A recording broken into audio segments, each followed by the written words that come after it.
ओम। मैं Dinesh Shastri, HGM public school Hodal. विषय संस्कृत व्याकरणम।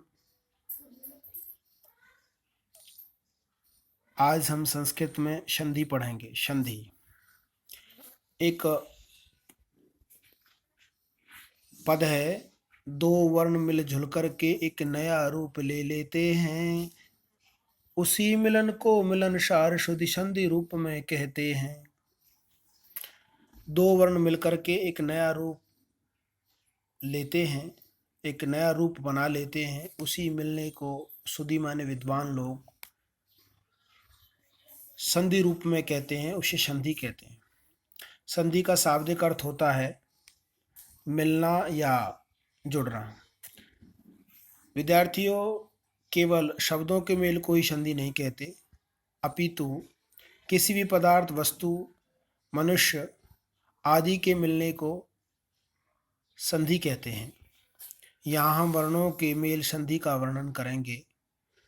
परिभाषा के रूप में हम कह सकते हैं कि पहले पद के अंतिम वर्ण के और दूसरे पद के प्रथम पहले वर्ण में जो परिवर्तन होता है उसे संधि कहते हैं। संस्कृत में हम कह सकते हैं पूर्व वर्णस्य अंतिम वर्णे समम उत्तर पदस्य पूर्व वर्णस्य मेलनेन यत् परिवर्तनं भवति तत्संधि भवति। कि पहले वर्ण के अंतिम वर्ण और दूसरे उत्तर पद के पहले वर्ण के मिलने से जो परिवर्तन होता है उसे संधि कहते हैं। जैसे विद्या प्लस आल्य, विद्यालय हो गया, इसमें दीर्घ संधि है ए, आ और आ मिलकर के आ हो गया।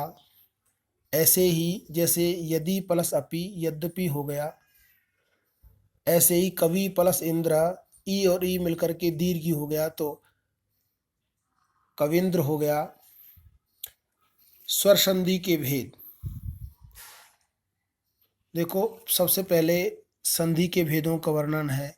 संधि के 3 भेद होते हैं, स्वर संधि, व्यंजन संधि और विसर्ग संधि। स्वर संधि को संस्कृत में अच संधि कहते हैं, व्यंजन संधि को हल संधि कहते हैं, और तीसरा है विसर्ग संधि। विसर्ग संधि को विसर्ग संधि ही कहा जाता है। स्वर संधि जिसको संस्कृत में अच संधि कहते हैं, स्वर संधि तो स्वर वर्णेन सह स्वर वर्णस्य मेलनम स्वर संधि कथ्यते। स्वर वर्ण के साथ स्वर वर्ण का मेल स्वर संधि कहलाता है। संस्कृत भाषा में 13 स्वीकृत वर्ण हैं, 13 स्वर हैं।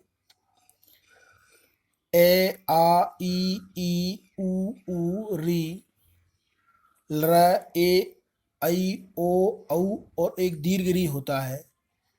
ये स्वर संधि में आपस में इनका मेल होता है, जिससे स्वर संधि होती है।